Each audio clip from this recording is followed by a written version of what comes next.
Hello. So yesterday I went to Cincinnati and I went on kind of an independent bookstore crawl that was not organized by anyone but myself. And I want to show you the books that I got. So before I talk about the books, I do want to tell you about the rules that I had for this particular side quest that I went on. So the first rule that I had was that I was only supposed to buy one book per bookshop that I visited. And I quickly broke that rule on the second bookshop, but I think I'm the one who made the rules, so I can do that.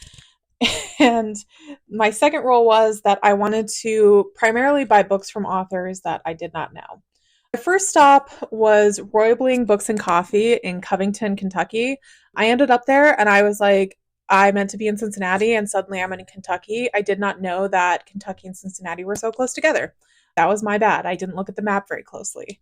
The first book that I got at Roybling Books and Coffee is Jawbone by Monica Ojeda. This is a surrealist horror novel that is about two friends who start their own religion after school, and their god is a drag queen. So, from that premise alone, I was already in.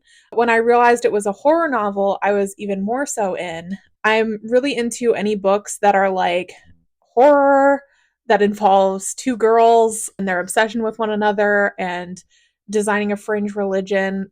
That might be a theme in the books that I picked out. So the next shop that I stopped at was Downbound Books, and this one was actually in Cincinnati. Downbound Books specializes in authors that are minority authors, underrepresented authors. Their selection was incredible. I wanted to buy most of the store, so we are lucky that, I mean, my bank account is lucky that I only walked out with two books. The first book that I picked up at Downbound is called Weird Black Girls, and this is a short story collection by Elwyn Cotman. I have never heard of this author, but I am down for speculative short stories, and this book got blurred by Karen Russell and Kelly Link, so that was really all I needed to know. One of the stories is about an authoritarian tree that takes over a small town, and having recently moved into the woods, that really seems like a story that I need in my life this summer while I'm going out into the woods and reading. The second book that I got is a YA novel, and I justified this purchase because for some reason YA novels, like the paperback editions, are a lot cheaper than like the paperback editions of adult novels. So I don't know. That's not really a good justification. um, so this is Hell Followed With Us by Andrew Joseph White. And this is about a trans teenager who escapes the cult that he grew up in. I love this cover art. That's incredible. This seems like exactly the kind of book that I would have read as a teenager. And now I'm grown and I'm going to read this because no one can stop me. Down the street from Downbound is a record shop called Shake It Records. And in the basement of Shake It Records, they actually have a huge used book selection and also a lot of comics. In a former life, I was a comics reviewer, and I'm not going to talk about that because I'm traumatized, but I did pick up a couple comics at Shake It Records, and the first that I grabbed was Dame Darcy's Meat Cake. This is a series that this cartoonist, Dame Darcy, was doing in the 90s. This issue was published in 1994, and I super love like her style. It kind of reminds me of like a twisted type of storybook, like Edwin Gorey meets Aubrey Beardsley. She does have like a couple collections out, and she's very active on Instagram, so go check her out. Weird girls doing weird things. That's Meat Cake. And then the other mini comic zine that I picked up is Jenny Zervakis's Love and Other Crack Ups. Jenny Zervakis printed mini comics and zines in like the late 80s to early 90s. They were diary comics, so just kind of her writing slice of life types of stuff. And I guess she's been doing these zines recently where she collects some of those stories. So all of these stories are from the summer of 1985 to the summer of 1988 when she was in college. And yeah, just like really simple storytelling.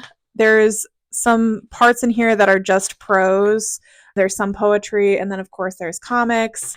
So once I left Shake It Records, I went into the heart of Cincinnati itself. I think I ended up in like actual downtown Cincinnati, and I ended up there because I was looking for food. And while I was finding food, I also found another bookshop, Joy and Matt's Books. And this was an unplanned stop, but I just went in because I was like, well, that's what I'm doing today. So I ended up grabbing Nikki Payne's Sex, Lies, and Sensibility. This is a romance novel that is based on Jane Austen's Sense and Sensibility. I am not a huge Austen fan, but I am a huge romance reader. This one is about two sisters who moved to rural Maine in order to continue running this rundown inn that their late father had, and secrets are revealed, hot townspeople are met, and the back says that it's deliciously spicy. And then finally, I ended the day by crossing back over into Kentucky because someone told me that there was a zine shop inside of a flower shop, and that turned out to be absolutely true. I don't know. I don't understand it, but I did buy another comic. So this is I Love Susie by Mel Stringer, and it's a risographed mini comic. These are like little hilarious strips about this girl, Susie, and her boobs and how her boobs help her with life. And like what isn't there to love about that, right? I followed Mel Stringer for a long time on Instagram.